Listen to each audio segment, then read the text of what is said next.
ताज़ा जानकारी के लिए हमारे साथ वॉशिंगटन से लाइव जुड़े हैं एम्बेसडर जॉन बोल्टन, जो ट्रंप सरकार में राष्ट्रीय सुरक्षा सलाहकार और संयुक्त राष्ट्र में अमेरिका के पूर्व एम्बेसडर रह चुके हैं। हमारे साथ जुड़ने के लिए आपका बहुत बहुत धन्यवाद। हमने सुना कि अमेरिकी राष्ट्रपति कह रहे हैं कि ईरान समझौता चाहता है और अब इस्लामिक रिपब्लिक का यह दुस्साहसी कदम, जिससे वास्तव में अमेरिका के साथ कूटनीतिक प्रयासों पर ब्रेक लग गया है, जबकि लेबनान और गाजा में इजराइल के हमलों की ओर उंगली उठाई जा रही है। इस समय शासन के इस कदम पर आपके क्या विचार हैं? धन्यवाद बुलाने के लिए। मुझे लगता है ये ईरानी प्रचार का हिस्सा है। मुझे लगता है कि वे ईरान के साथ मुख्य संघर्ष को लेकर चल रही वार्ताओं में प्रगति की कमी के लिए इजराइल को दोषी ठहराने की कोशिश कर रहे हैं।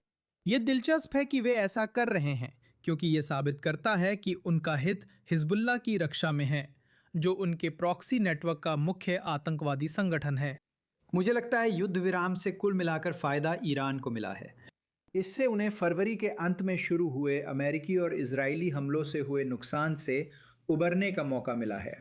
निश्चित रूप से ईरान नाकेबंदी से परेशान है, जो उसे अंतर्राष्ट्रीय बाजारों में तेल बेचने से रोक रही है।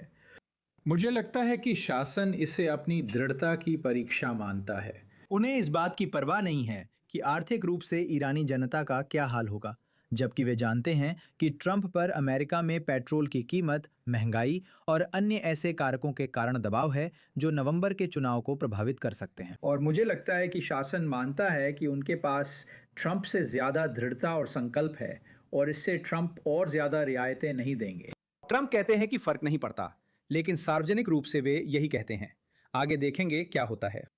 सभी की नजरें ताजा घटनाक्रम और प्रतिक्रियाओं पर हैं। ईरान के राजदूत ने कहा, अगर इजराइल ने बेरूत में हिजबुल्लाह पर हमला किया तो तेहरान उत्तरी इजराइल को निशाना बनाएगा। अब हमें पता चला है कि ट्रंप और नेतन्याहू फोन पर बात कर रहे हैं। अमेरिका के नेता इस समय इजरायली प्रधानमंत्री से क्या करवाना चाहेंगे या शायद क्या नहीं करवाना चाहेंगे? आपके विचार? मुझे लगता है कि इजराइल को लेबनान के संबंध में काफ़ी व्यापक विकल्प दिए गए हैं, जब तक ईरानी शासन परमाणु मुद्दे और कई अन्य मुद्दों पर कुछ संतोषजनक लेकर वापस नहीं आती। मुझे लगता है कि अगर ट्रंप ने लेबनान में गतिविधियां रोकने को कहा तो बीबी नेतन्याहू के पास ज़्यादा विकल्प नहीं होंगे, लेकिन अभी ट्रंप के लिए ऐसा करना सही नहीं है। और मुझे लगता है, साफ साफ कहूँ तो, ये समझदारी है कि अब हिजबुल्लाह के खिलाफ उतनी ताकत से कार्रवाई की जाए जितनी इजराइल जुटा सकता है। क्योंकि हमें नहीं पता कि शायद युद्ध विराम होने से पहले सभी मौजूदा संकेतों के बावजूद असली युद्ध विराम लागू होने में कितना समय लगेगा। ईरान दिलचस्प खेल खेल रहा है। तेहरान ने कहा था कि लेबनान में इजरायली हमले अमेरिका ईरान युद्ध विराम का उल्लंघन है। इन दोनों को जोड़कर तेहरान को इजराइल पर दोष मढ़ने का मौका मिलता है, खासकर जब कतर और पाकिस्तान की मध्यस्थता में बातचीत लंबी चल रही है, जिससे ईरान को मामले को टालते रहने का मौका मिलता है। डोनाल्ड ट्रंप इस पर कैसे प्रतिक्रिया देंगे? क्या वो सिर्फ नाम के लिए डरावने हैं या कार्रवाई करेंगे? मुझे लगता है कि वो अपने ही जाल में फंस गए हैं। ईरान पर हमले शुरू होने पर भी उनके उद्देश्य स्पष्ट नहीं थे।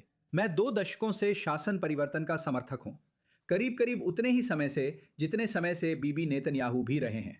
लेकिन मुझे नहीं लगता कि ट्रंप का यही उद्देश्य था। मुझे लगता है ट्रंप इससे बाहर निकलना चाहेंगे। मुझे लगता है वो जीत की घोषणा, होर्मुज जलडमरू मध्य की नाकाबंदी समाप्त करना, तेल कीमतें और अमेरिका में पंप पर पेट्रोल की कीमतें कम करना चाहेंगे। लेकिन साथ ही वो जानते हैं कि अगर वो ओबामा के 2015 के परमाणु समझौते या किसी और चीज़ की तुलना में कोई ख़राब समझौता करते हैं या ईरान को बहुत ज़्यादा रियायतें देते हैं तो उनकी सार्वजनिक रूप से आलोचना होगी, और वो इसके लिए अब पहले से ज़्यादा संवेदनशील हैं। तो मुझे लगता है कि वो बहुत मुश्किल स्थिति में हैं। मुझे यकीन है कि वो निराश हैं। मुझे लगता है उनका व्यवहार दिखाता है कि उन्हें फ़र्क नहीं पड़ता, वो इंतज़ार कर सकते हैं और निलंबन की चिंता नहीं है। मुझे लगता है कि वो इसे लेकर बहुत घबराए हुए हैं, क्योंकि हमने पहले ही देखा है कि तेल की कीमतें बढ़ गई हैं और आज शेयर बाजार नीचे आ गए हैं। आर्थिक असर के अलावा, जैसा आपने कहा, वो सौदे को लेकर जल्दी में नहीं थे। मध्यावधि चुनाव हैं, जीवन यापन की लागत अमेरिकियों को प्रभावित कर रही है और विश्व कप को लेकर चिंताएं भी सामने आ रही हैं। आप पूर्व राष्ट्रीय सुरक्षा सलाहकार थी, तो क्या यह युद्ध के लिए रुकावट है? घर पर कौन कौन सी बातें ध्यान रखनी होंगी इससे पहले कि वो कहें अब बहुत हुआ और फिर से सैन्य कार्रवाई शुरू करें? युद्ध से पहले उन्होंने अमेरिकी जनता के सामने अपना पक्ष स्पष्ट नहीं रखा कि ईरान की नीतियां अमेरिका के लिए खतरा क्यों हैं। जाहिर है इजराइल के लिए खतरा हैं, खाड़ी के अरब देशों में हमारे दोस्तों के लिए खतरा हैं और सीधे तौर पर अमेरिका के लिए भी खतरा हैं। ये सिर्फ एक भाषण का सवाल नहीं है, ये तैयारी का सवाल है, जैसा कि जॉर्ज H.W. बुश ने किया था जब उन्होंने 1990-1991 में सद्दाम हुसैन द्वारा कुवैत पर आक्रमण करने के बाद उसे कुवैत से बाहर निकाला था। ट्रंप को जनता का समर्थन कम है। सर्वेक्षण युद्ध पर नकारात्मक राय दिखाते हैं, जिससे वह चिंतित हैं कि उनके पास विकल्प कम हैं। मुझे लगता है ईरानी भी इसी पर भरोसा करते हैं। अगर वे उन पर और दबाव बना सकते हैं, अगर वे उन्हें ये समझा सकते हैं कि इजराइल ही उनके और समझौते के बीच एकमात्र बाधा है, तो वे उम्मीद कर रहे हैं कि ट्रंप इजराइल पर रुकने का दबाव डालेंगे। मुझे लगता है कि उन्होंने टैको फिनोमेनन को गंभीरता से लिया है। ट्रंप हमेशा पीछे हटते हैं। वे ईरानी शासन मानते हैं कि वो ट्रंप से ज़्यादा सख्त और ज़्यादा दृढ़ है। रिपोर्ट्स हैं कि अमेरिकी दबाव बेंजामिन नेतन्याहू और इजराइल के दहिया पर संभावित कदमों को प्रभावित कर रहा है, जो बेरूत का हिजबुल्लाह नियंत्रित दक्षिणी उपनगर है। स्थिति तेजी से बदल रही है। हम इंतजार करते हैं ये देखने के लिए कि क्या वास्तव में ऐसा ही है। यहाँ कई लोग, राजदूत महोदय, हैरान हैं कि इजराइल को किनारे किया गया।